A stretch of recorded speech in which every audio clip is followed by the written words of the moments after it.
Hello viewers, welcome to our channel. இன்றைக்கி நம்ம என்ன பார்க்க போகிறோம் அப்படின்னு சொல்லி பார்த்தீங்கன்னா 7 மந்த் பேபிக்கு ஒரு வெயிட் கெயின் ரெசிபி தாங்க பார்க்க போகிறோம். 7 மந்த் ஆச்சுனாலே பேபிஸ் எல்லாத்துக்குமே சாலிட் ஸ்டார்ட் பண்ணிடுவோம். அதில் ஒரு சூப்பரான வெயிட் கெயின் ரெசிபி எப்படி பண்ணுறது அப்படின்னு தான் இந்த வீடியோவில் பார்க்க போகிறோம். எனக்கு ட்வின் பேபிஸ் அப்படின்றனால நான் ஒரு கைப்பிடி அளவுக்கு சக்கரவள்ளி கிழங்கு 2 வாழைப்பழம் எடுத்திருக்கேன். இந்த மாதிரி சக்கரவள்ளி கிழங்குல தோல் சீவிட்டு குட்டி குட்டியாக கட் பண்ணி எடுத்துக்கலாம். அப்புறம் 2 வாழைப்பழம் எடுத்துக்கலாம். நாட்டு வாழைப்பழம் தான் பர்ஃபெக்டான சாய்ஸ் வெயிட் கெயினுக்கு. அதனால் அதை எடுத்துக்கோங்க. சக்கரவள்ளி கிழங்கு வேக வைக்கிறதுக்கு ஒரு பாத்திரத்தில் தண்ணி எடுத்துக்கலாம். நெக்ஸ்ட்டு அதுக்குள்ளே நான் ஸ்டீமர் வச்சுருக்கேன். இந்த ஸ்டீமர் நான் அமேசானில் தான் பர்ச்சேஸ் பண்ணேன். உங்களுக்கு இந்த ஸ்டீமர் வேணும் அப்படின்னா டிஸ்கிரிப்ஷன் பாக்ஸில் லிங்க் கொடுக்குறேன், போயிட்டு பர்ச்சேஸ் பண்ணிக்கோங்க. இதில் நம்ம வெட்டி வச்சுருக்க சக்கரவள்ளி கிழங்கு சேர்த்துட்டு அதை அப்படியே க்ளோஸ் பண்ணி அடுப்பில் வச்சு வேக வச்சு எடுத்துக்கலாம். ஒரு 10 மினிட்ஸ் வெந்துச்சு அப்படின்னா போதும். இந்த அளவுக்கு நமக்கு நல்லா வெந்து வந்திருக்கணும். நெக்ஸ்ட்டு நம்ம வெட்டி வச்சுருக்க வாழைப்பழம், சக்கரவள்ளி கிழங்கு இது ரெண்டையும் மிக்சி ஜாரில் சேர்த்து நல்லா அரைச்சிக்கலாம். அரைக்கும்போது கொஞ்சம் சுடுதண்ணி சேர்த்து அரைச்சி எடுத்துக்கலாம். அப்போ தான் நமக்கு அரைப்படும்.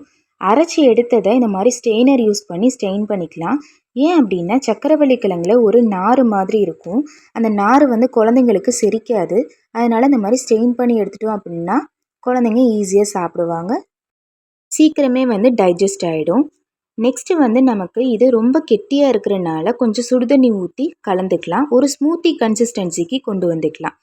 அப்போ தான் ஈஸியாக சாப்பிட முடியும். இப்போ பார்த்திங்கன்னா இதான் கரெக்டான கன்சிஸ்டன்சி. இப்போ என்னோடய பேபிஸ் இந்த ஃபுட்டை எப்படி விரும்பி சாப்பிட்றாங்க அப்படின்னு பார்க்க போகிறோம். இவன் தான் ட்வின் 1. பார்த்திங்கன்னா சூப்பராக இருக்குது அப்படின்னு சொல்லிட்டு வாங்கி வாங்கி சாப்பிட்டுட்ருக்கான். நீங்களே பார்க்கலாம் எப்படி சாப்பிட்றான் அப்படின்றத. இவர் தான் ட்வின் 2. இவருமே நல்லா விரும்பி சாப்பிட்டாரு. இந்த வெயிட் கெயின் ரெசிபியை நீங்களும் பண்ணி பார்த்துட்டு எப்படி இருந்துச்சு அப்படின்னு சொல்லிட்டு கமெண்ட் பாக்ஸில் கமெண்ட் பண்ணுங்கள். பேபிஸ் நல்லாவே சாப்பிடுவாங்க. இதே மாதிரியான வீடியோஸ் நீங்கள் தொடர்ந்து பார்க்கணும் அப்படின்னா நம்மளோட சேனலை சப்ஸ்கிரைப் பண்ணுங்கள். கூடவே பக்கத்தில் இருக்க பெல் பட்டனை கிளிக் பண்ணுங்கள். அப்போ தான் நான் போடுற வீடியோஸோட அப்டேட் எல்லாமே உடனுக்குடன் உங்களுக்கு நோட்டிஃபிகேஷனாக வரும். தேங்க்ஸ் ஃபார் வாட்சிங்.